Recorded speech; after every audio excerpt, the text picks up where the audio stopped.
Shabbat Shalom, everyone. My name is Daniel, and I'm the Vegan Nazarite. Well, we're getting close to winter, and another Sabbath day, and here I am again doing a Torah reading. So today we're going to be reading Korah, which is Numbers 16:1 to 18:32. And 1 Samuel 11:14 to 12:22. I want to wish everybody a good weekend and a good Shabbat Shalom. Is it good here in the Great White North? Got lots of snow. The snow started unusually early this year. Kind of screwed up my plans a bit because I really had lots of work left to do. I was really hoping for a November, like a few years ago, where it was like 15, 20 degrees. But nope, not this year. So I'm kind of shut in right now and looking forward to springtime already. But that said, let's start and get back in the Torah. Korah. And just let me get this fixed up so I can see the chat. There we go. Shabbat Shalom. All right. So, close these bookmarks. And let's get going. So, Numbers chapter 16. Now Korah, the son of Izhar, the son of Kohath, the son of Levi, with Dathan and Abiram, the sons of Eliab, and On, the son of Peleth, the sons of Reuben, took men, and they rose up in face of Moses, with certain of the children of Israel, 250 men. And they were princes of the congregation, the elect men of the assembly, men of renown. And they assembled themselves together against Moses and against Aaron, and said unto them, Ye take too much upon you, seeing all the congregation are holy, every one of them, and the Lord is among them. Wherefore then lift up yourselves above the assembly. Wherefore then ye lift up yourselves above the assembly of the Lord. And when Moses heard it, he fell upon his face, and he spoke unto Korah and unto all his company, saying, In the morning the Lord will show you who are his, and who is holy, and will cause him to come near him. Even him who he may choose, he will cause to come near unto him. This do, take your censers, Korah and all his company, and put fire therein, and put incense upon them before the Lord tomorrow. And it shall be that the man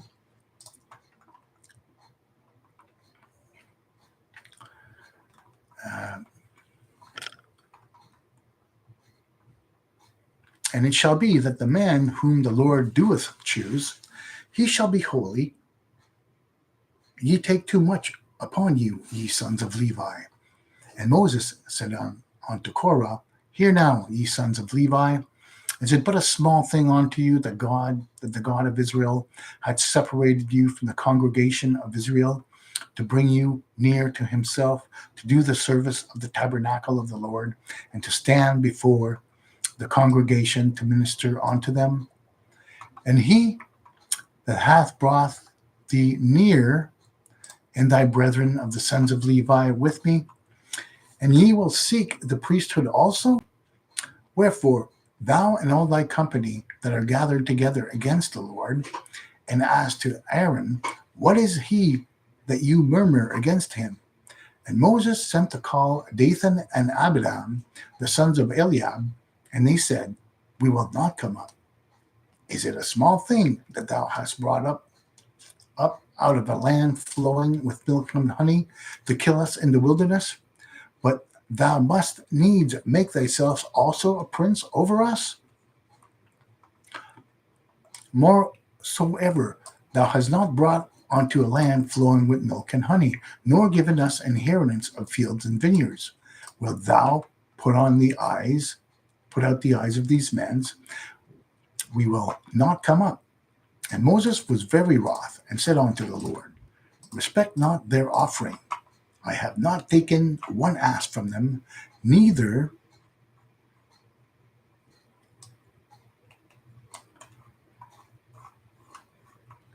have I hurt one of them.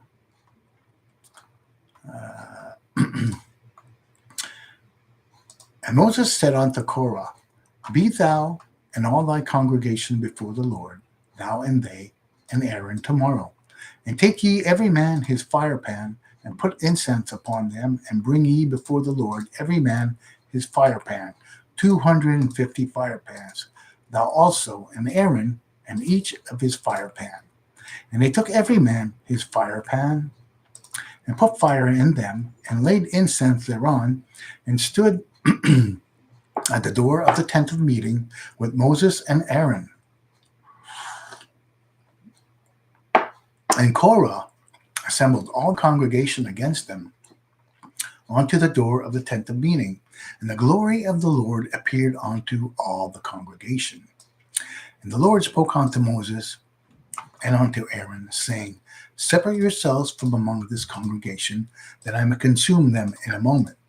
And they fell upon their face and said, O God, the God of spirits of all flesh, shall one man sin, and wilt thou be wroth with all the congregation?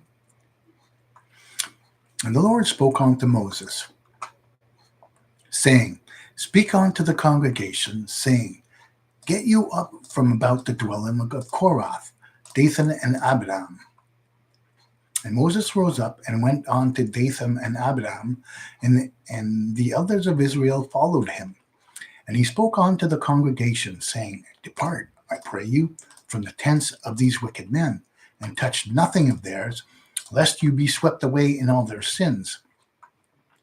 So they got them up from the dwelling of Korah, and Dathan and Abiram on every side. Dathan and Abiram came out and stood by the door of the tents, with their wives, their sons, and their little ones. And Moses said, Hereby you shall know that I, the Lord, have sent me to do all these works, and that I have not done of them of my own hand.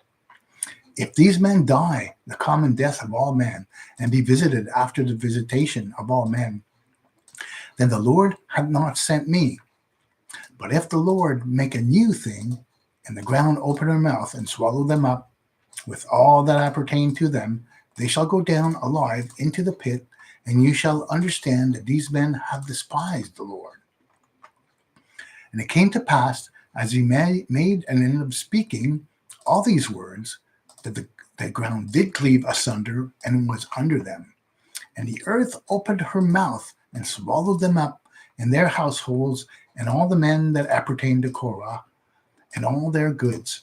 So they and all that appertained to them went down alive into the pit. And the earth closed upon them, and they perished from among the assembly.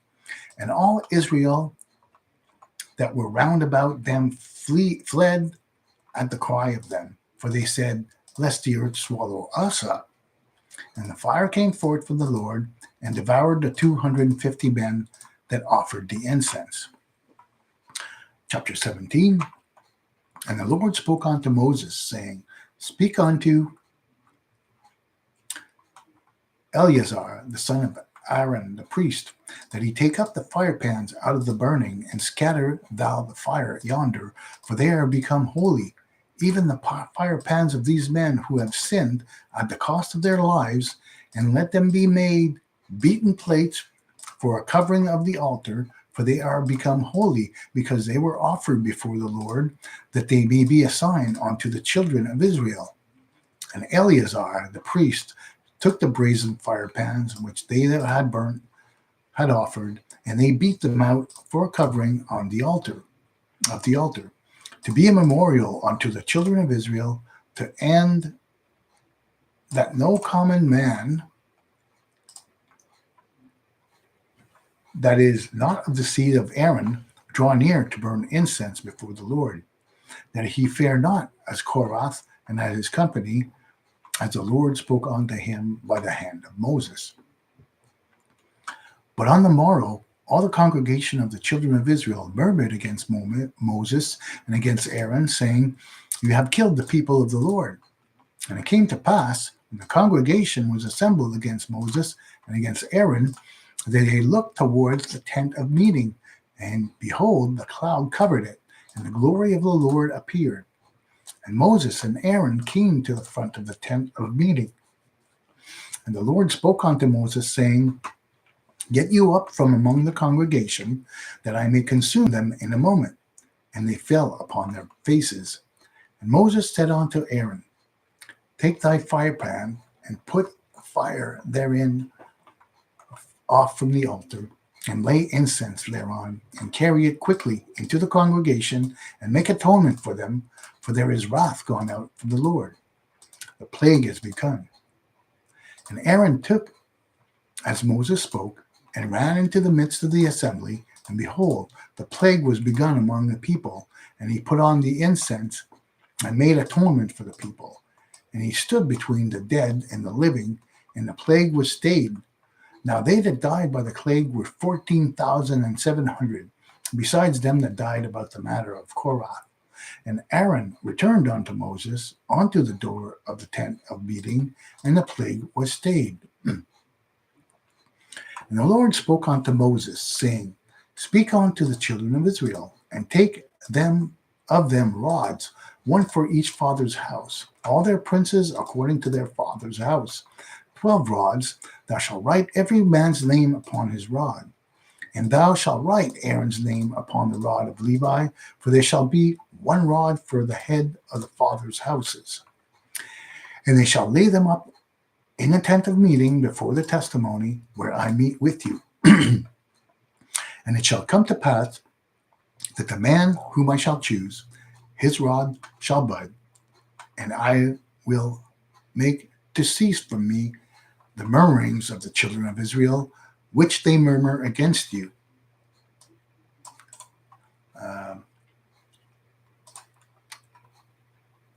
And Moses spoke unto the children of Israel, and their princes gave them rods, for each prince one, according to their father's house, even 12 rods, and the rod of Aaron was among their rods. And Moses laid up the rods before the Lord in the tent of testimony.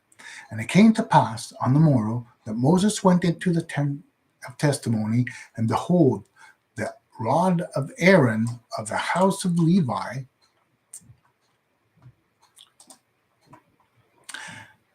was budded, and put forth buds, and bloomed blossoms, and bore ripe almonds.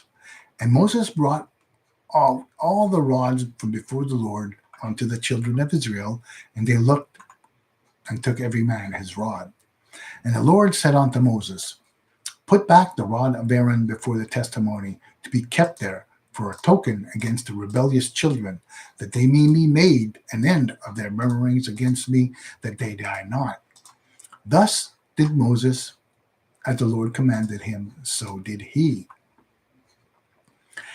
And the children of Israel spoke unto Moses, saying, Behold, we perish, we are undone, we are all undone. Every one that cometh near unto the tabernacle of the Lord is to die. Shall we wholly perish? Excuse me.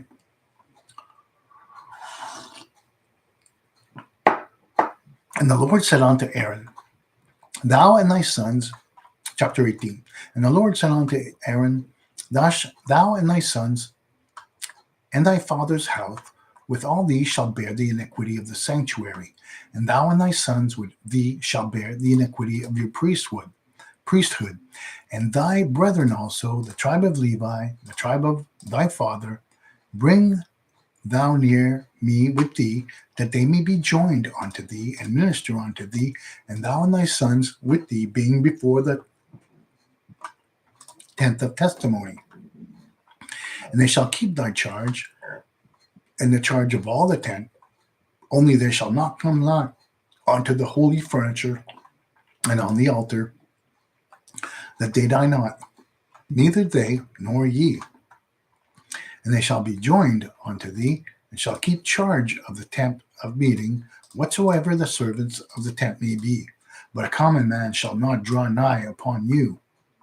And ye shall keep the charge of the holy things, and the charge of the altar, that there be wrath no more upon the children of Israel. And behold, I have taken your brethren, the Levites, from among the children of Israel.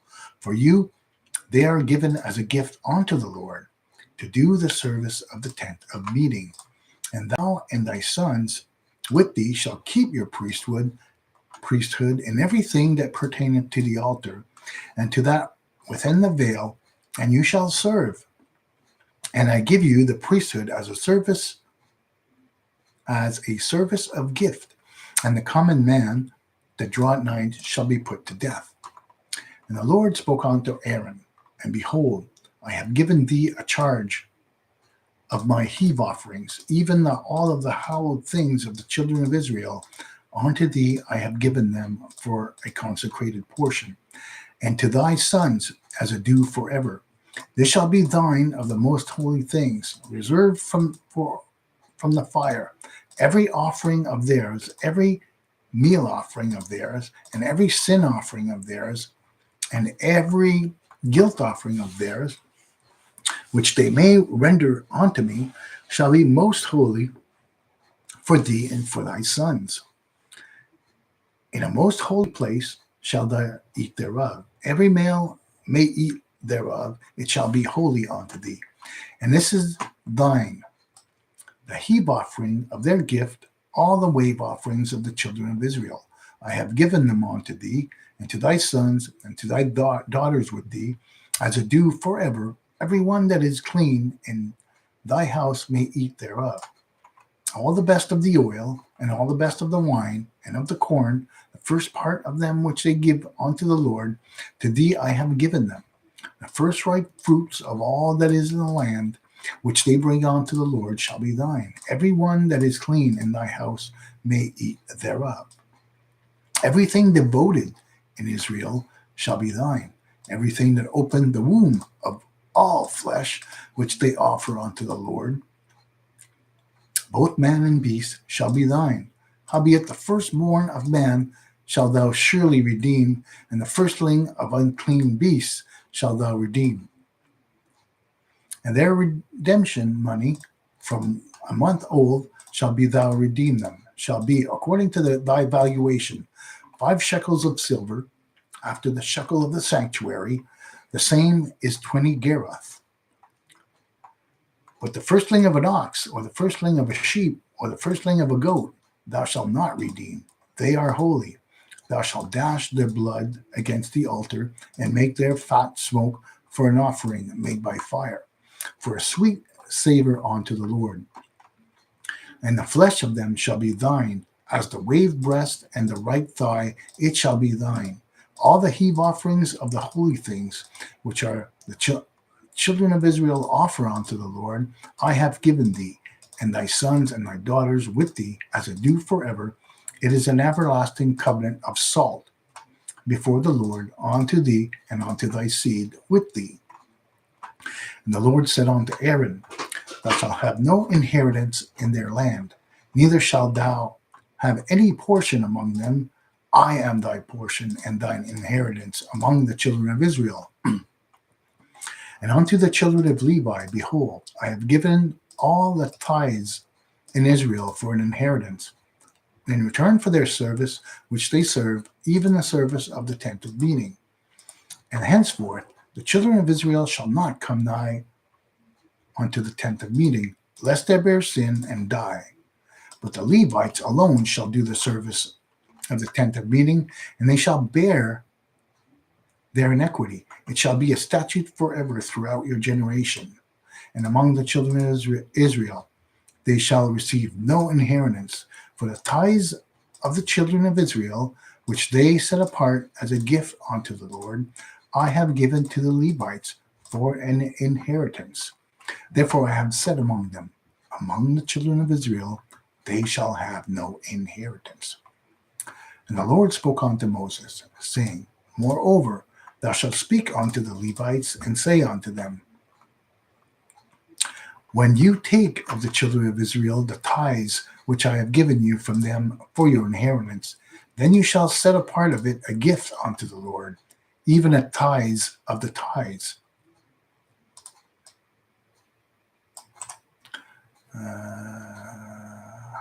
Highlight. And the gift which ye shall set apart shall be reckoned unto you, as though it were the corn of the threshing floor, and the fullness of the winepress. Thus ye shall also set apart a gift unto the Lord of all your tithes, which you receive of the children of Israel, and therefore you shall give the gift which is set upon unto the Lord to Aaron the priest. Out of all that is given, you shall set apart all of that which is due unto the Lord, of all the best thereof, even the hallowed part there out of it. Therefore thou shalt say unto them, when you set apart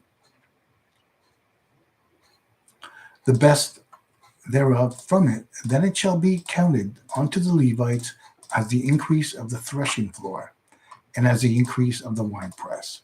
And you may eat of it in every place, ye and your households, for it is your reward in return for your service in the tent of meeting.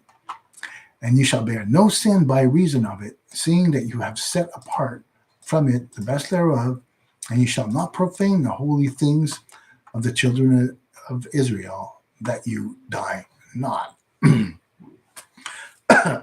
Excuse me. So that's our Torah reading for today. I'm going to go back and just do a quick comment on the verses that I thought that kind of stood out a little bit.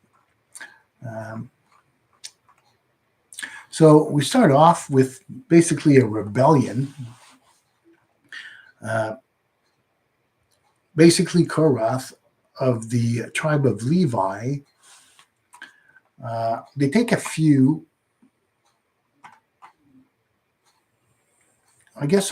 others,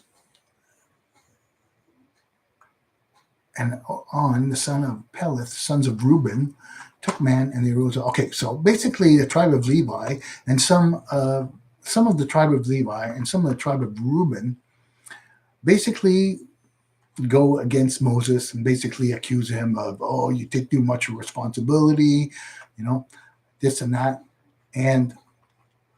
But Moses responds. We read that in verse 15 of chapter 16. So 16:15, we read that Moses answers to those charges. Respect now thou their offerings. I have not taken one ass from them, neither have I hurt any one of them. So these are basically trumped up charges that they come up against Moses, and the Korah and his gang, we can say, go against Moses and Aaron. And God basically says to Moses, let every man burn some incense, and we'll see who I choose to be holy or not. So obviously, the rebellious ones, all perish. And not only do Moses and Aaron survive, and God chooses them, but then they take the old fire pans that were consumed, that consumed the people who were rebellion, and they use it to cover the altar. And we read this in verse 5 of chapter 17, verse 5. For a covering to be a memorial unto the children, to end that no common man that is not the seed of Aaron draw near to burn incense upon the Lord. So basically, they use the old fire pans and make a covering so that to remind them that a common man like I suppose, that is not of the tribe of of Levi, or not part of the priesthood, I would think, because Korah was part of the tribe of Levi, come close to the ark or the tabernacle, so that they don't get consumed. So basically, you have a rebellion again, and no wonder Moses must have been shaking his head every day at these Israelites basically coming up to him with these trumped up charges. So, and then that's not enough.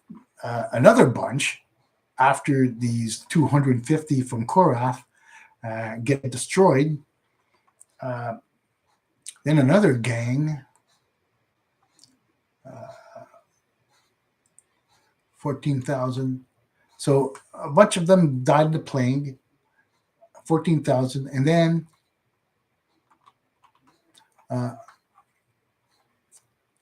there's another rebellion right after that. And God basically writes on the rods the name of all these challengers, we could say, to Aaron's high priesthood. And he does that by everyone getting a rod of almond tree, and they put him in front of the ark. And the next day, the rod of Aaron of the house of Levi was budded and put forth buds and bloomed blossoms and bore ripe almonds. So in one day, not only did the rod bud, but also they had blossomed and actually had ripe almonds. So that's not a miracle. I don't know what is. It takes a long time for a normal almond to come through. You've got the pollinization, the flowering, blah, blah, blah. It takes a while. But here we see that everything happened in one night.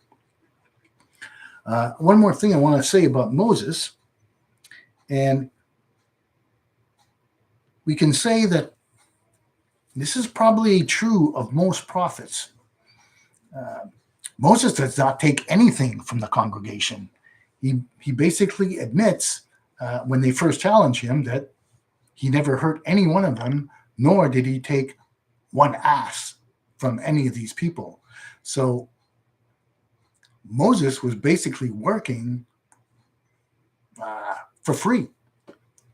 And we can see that also, I think it's in Samuel. No, not Samuel. I think it's in Kings, where I forget if it's Elisha. I think it's Elisha who basically gets visited by a leprous man, a soldier of one of the other tribes, not the tribes of Israel, but I think it's the Jebusites or maybe the Hittites. I think it was a Hittite. And this man, this leprous soldier, a captain of a guard of the Hittites, comes to the prophet with a literal fortune to get healed from his leprosy. And what does God's prophet do? He basically sends him back with all his goods. And he says, "Nope, I'm good. You got healed. Give thanks to the Lord." And that's really all he asks. And he basically sends the soldier back with all his fortune. And soldier gets a little indignant about it. And but the moral of the story is Moses did not accept anything, no gain. And neither did Elisha. So keep that in mind. All these false prophets, all these false preachers, they will all take their money. Some of them will even tell you that you need to pay them the money to be healed. That's not how God works, and that's not how true prophets of the Most High Elohim behave. God is enough for them.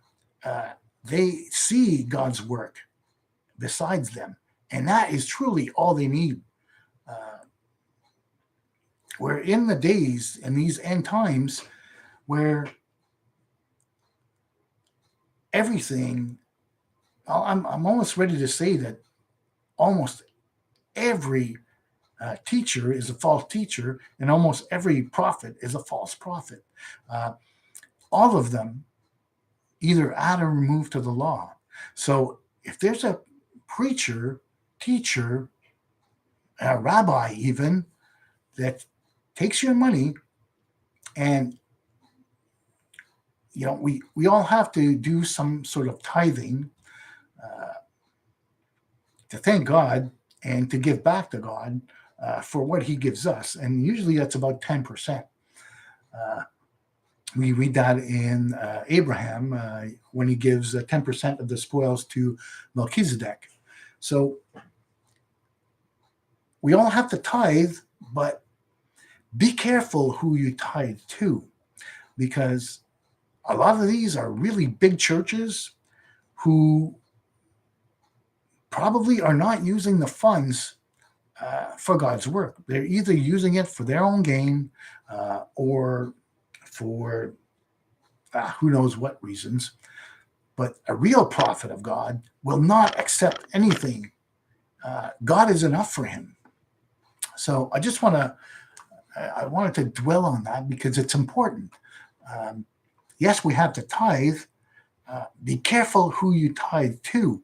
If they spend 10 minutes on trying to tell you, oh, give me money, or how greatly you're going to be blessed by giving them your money, I'm not sure that's I'll say kosher for lack of better, because so what am I trying to say here?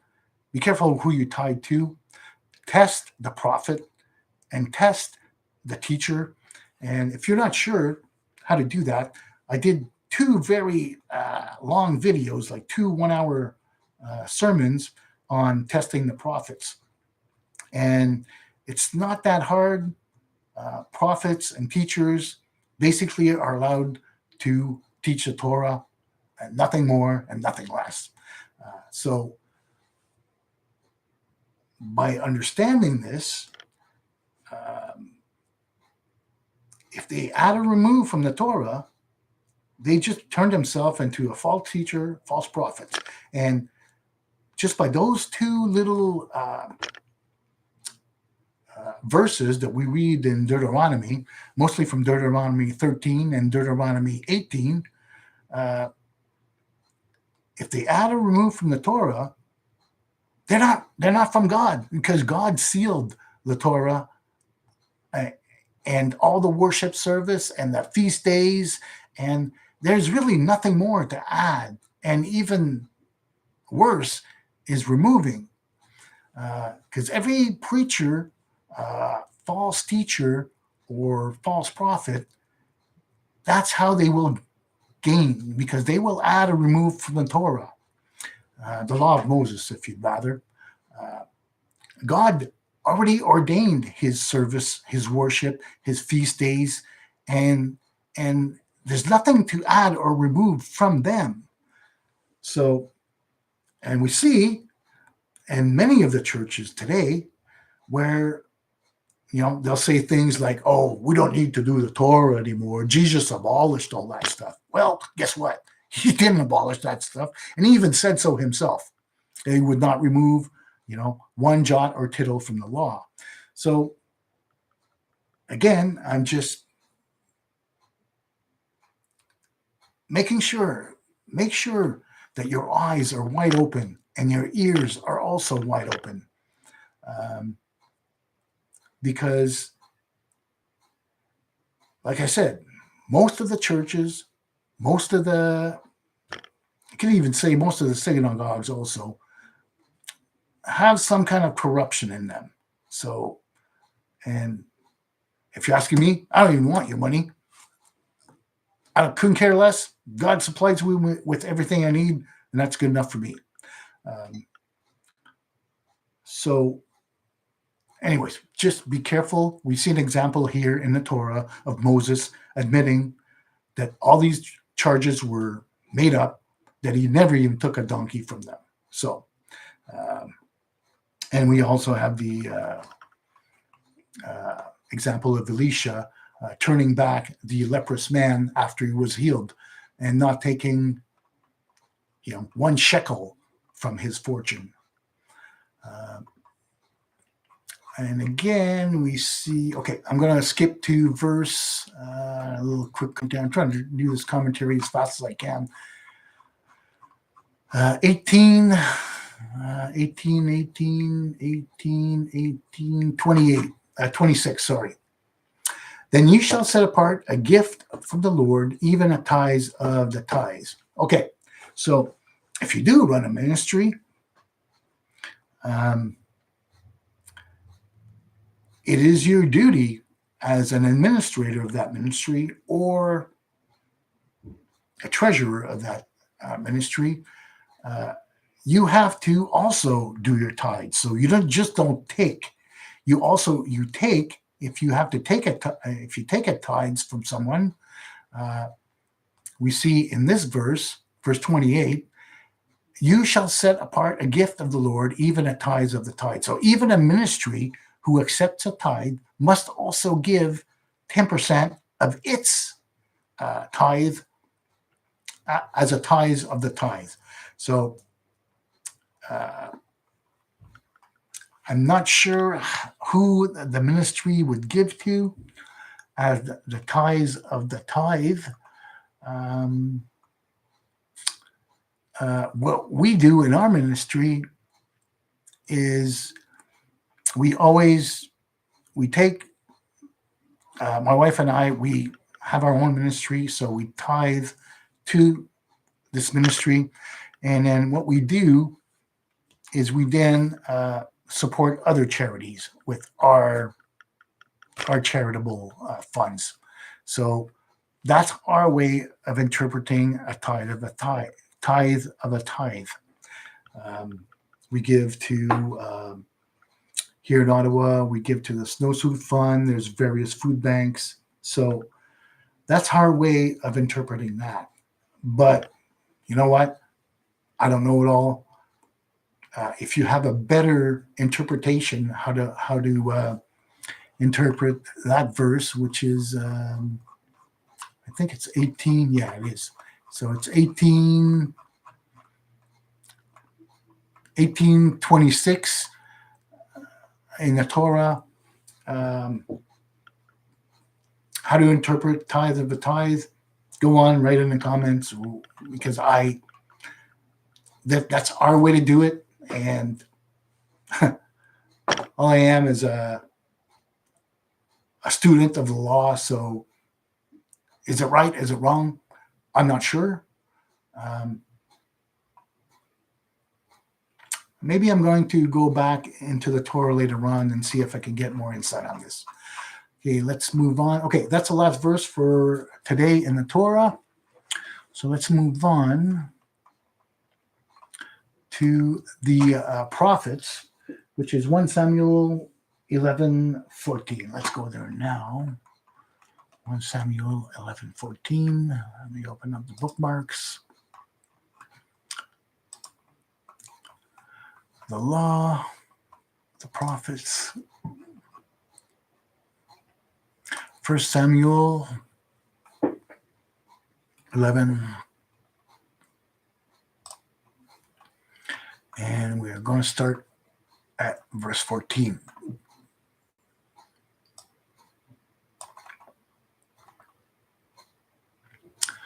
Verse 14. Then Samuel said to the people, "Come and let us go to Gilgal and renew the kingdom there." And all the people went to Gilgal, and there they made Saul king before the Lord in Gilgal, and they sacrificed sacrifices of peace offerings before the Lord, and their soul and all the men of Israel rejoiced greatly. And Samuel said unto all Israel, excuse me,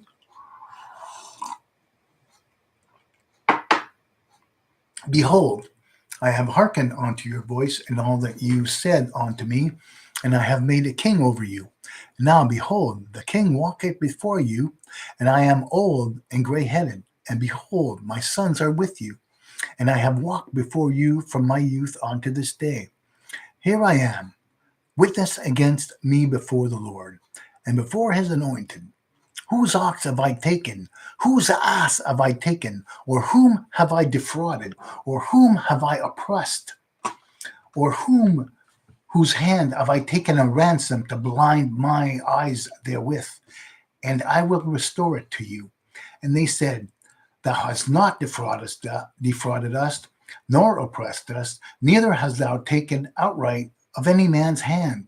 And he said unto them, The Lord is witness against you, and his anointed is witness to this day, that you have not found aught in my hand. And they said, He is witness. And Samuel said unto the people, It is the Lord that made Moses and Aaron, and that brought your fathers out of the land of Egypt. Now, therefore, stand still, that I may plead with you before the Lord concerning all the righteous acts of the Lord, which he did to you, and which he did to your fathers.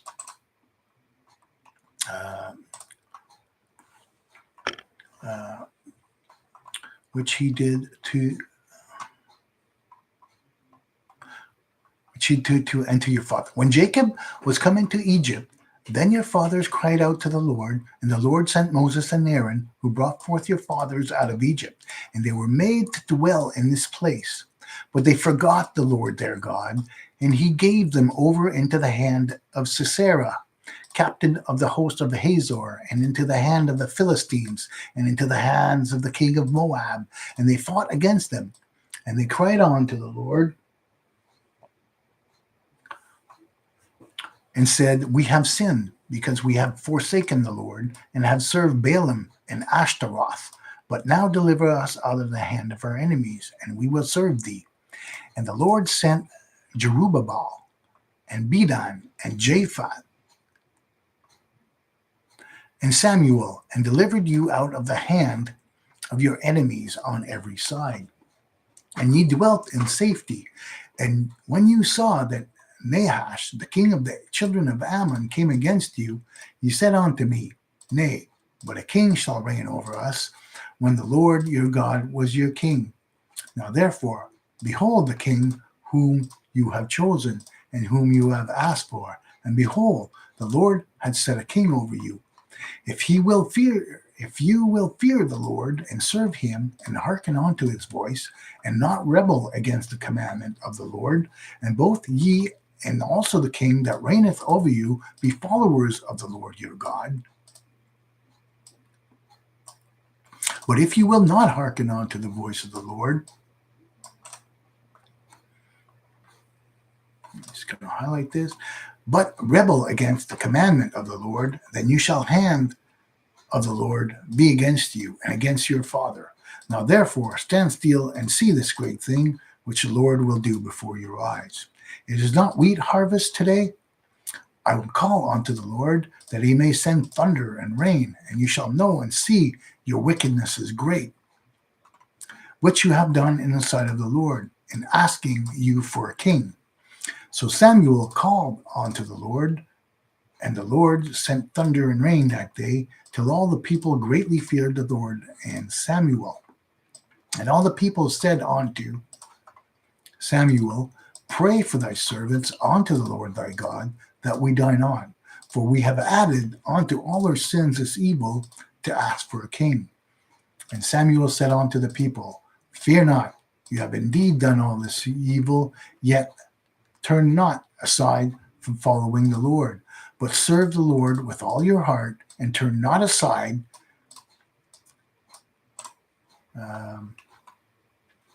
I like that you should turn not aside, for you should go after vain things which cannot profit for deliver, for they are vain. For the Lord will not forsake his people for his great name's sake, because he hath pleased the Lord to make you a people unto himself.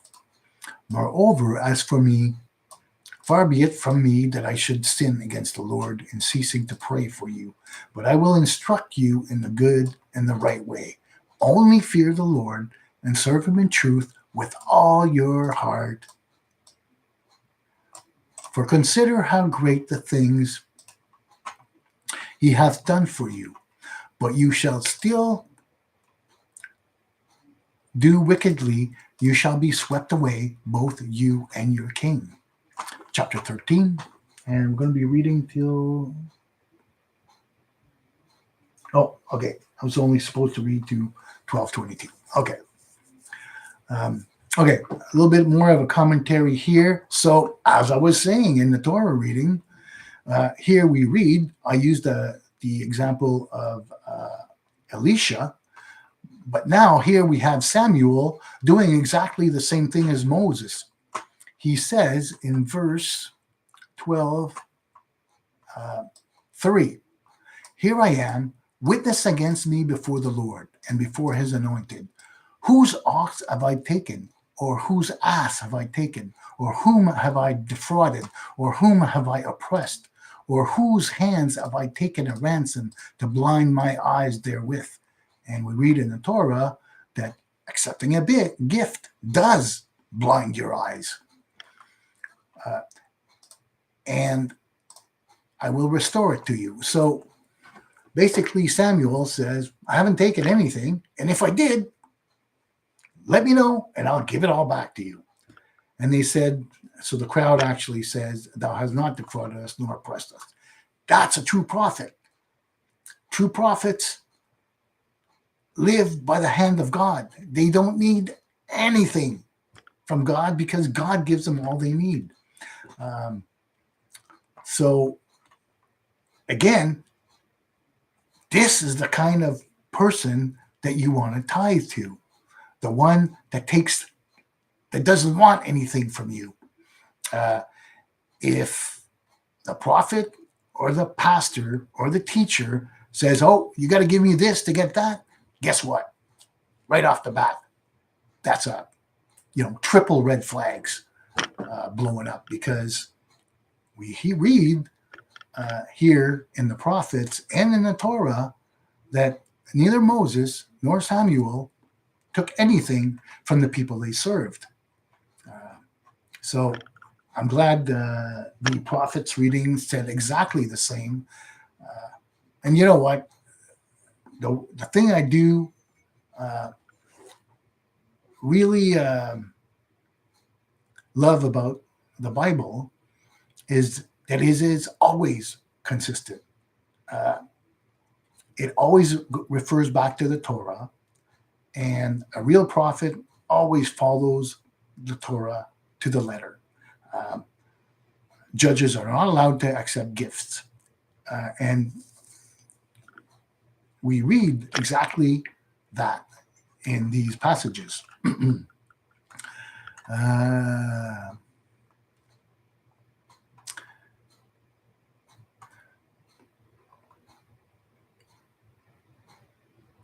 And we read again,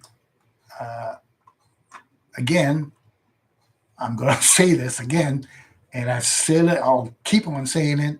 And I'm going to bring you here to verse, we're talking 12,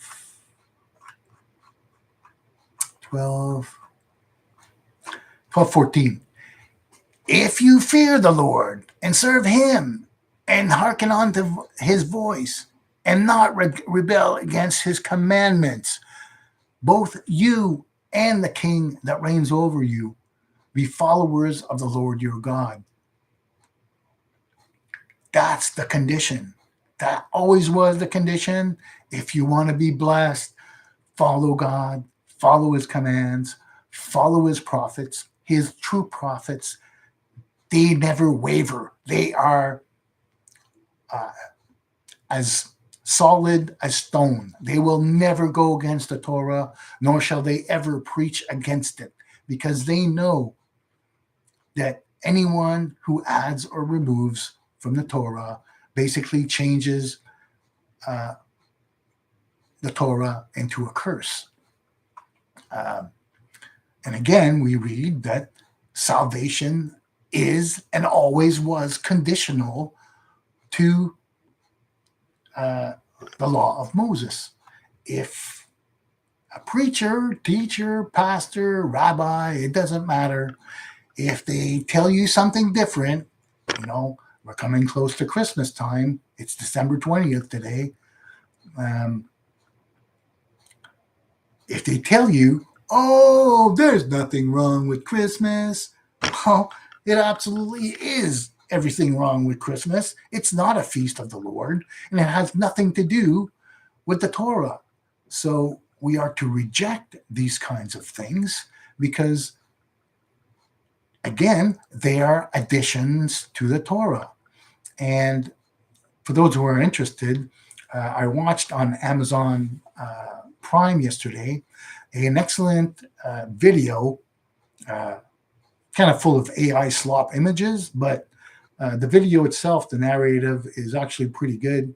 And it basically documents most of the Christmas traditions, the Yule log, the Christmas tree, right down to pagan traditions, either from Norse mythology or Roman mythology, and makes a really good link between Christmas and Saturnalia, which is basically the Roman pagan winter solstice celebration.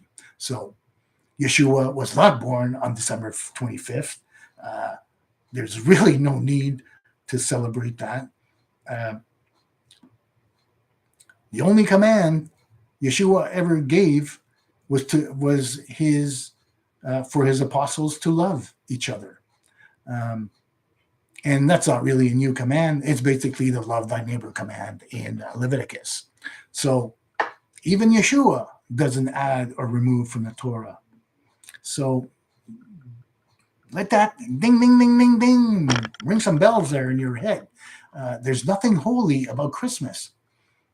There's nothing holy about any of the so-called secular feast days. My wife and I do not celebrate Christmas.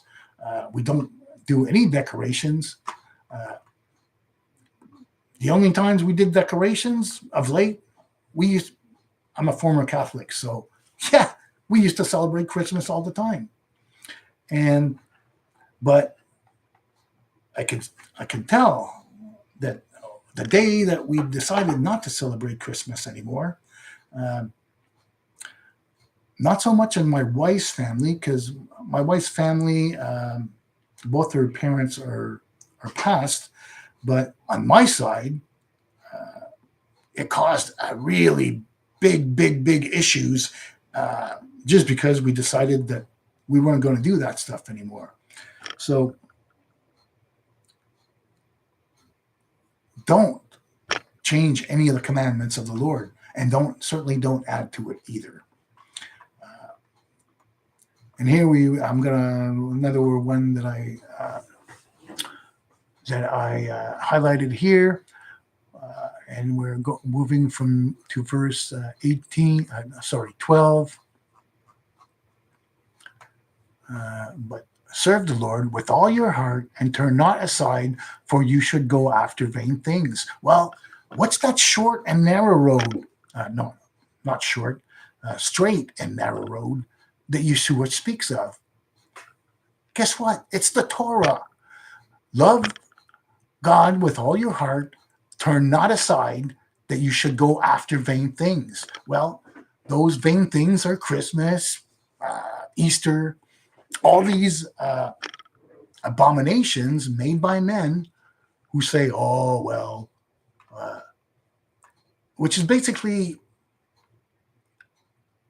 the rejection of the Lord's commandments to add their own or make their own feast days. So we're told not to go after vain things, which cannot profit nor deliver. So we read here in Samuel that all these things, all these additions or removals from the Torah are vain things.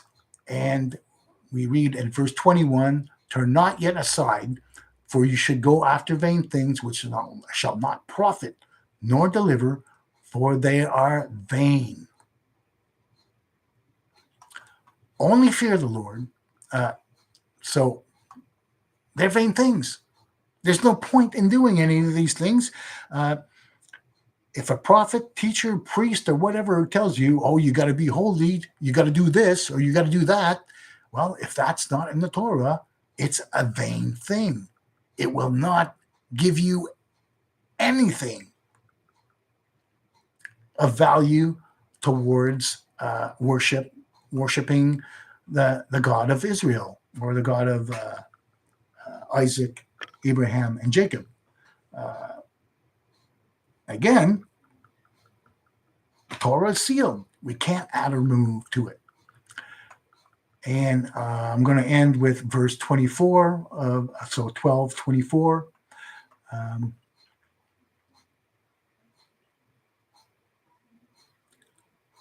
So Samuel here, but I will instruct you in the good and the right way. So there you go. You can't get better advice than that from a real prophet. But I will instruct you in the good and the right way. Only fear the Lord and serve him in truth with all your heart, for consider how great things he hath done for you. But if you shall still do wickedly, you shall be swept away, both you and your king. So here's a true prophet of Elohim reminding them of the law of Moses, to only fear the Lord and only serve him in truth. And how do we do it in truth? We do it according to the Torah with all your heart. So don't do the commands of the Torah because you want to look good or you want to look holy. You do it from your heart to make sure that you honor God the way he wants to be honored. And why do we do that? For consider how great things he hath done for you. Look in your life and see all the great things that the Most High Elohim does for him, you, and his people. So, my name's Daniel. I'm the Vegan Nazarite. And thank you so much for being with me today on this 20th of December. Consider the upcoming pagan holiday day, which is called Christmas, and consider if there's any value to it. We look at Christmas, most people put themselves heavily in debt at Christmas time, give everybody and their dogs Christmas presents. God doesn't want that. He doesn't want you to give anybody a Christmas present. This is all mass commercialization and pagan rituals. The only people who profit out of Christmas, and we read here directly from the prophet's mouth, Samuel, the only things that profit, if you want to please God, is doing it his way, not your way. God is the original, my way or the highway. Some people might not like to hear that. Some people's God might not work like that, but I'm telling you, that's how God works. He says, my way, and if not, it's the highway, and you're going to be cursed. And he actually says, if you shall still do wickedly, you shall be swept away. So, swept away, both you and your king. I'm going to leave it at that. I know these pagan holidays are ingrained in almost every facet of society here in North America, whether you're in Canada, the US, or any one of the Latin American countries, which mostly are Catholic in nature. But God tells us the opposite. And I'm giving it to you straight from the prophet's mouth. Do it his way or be swept away. I'm Daniel, and I'm the Vegan Nazarite. I want to wish everybody a good Shabbat Shalom. And hopefully next week I shall return, God willing, obviously, and we will be able to do this again.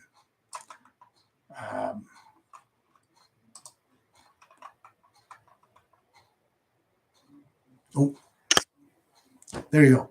I should have checked the video first, but the voice is all you really need. You don't need to see my face. Sorry about that. You might have lost some of my expressions, but Shabbat Shalom. And as we say in French, à la prochaine.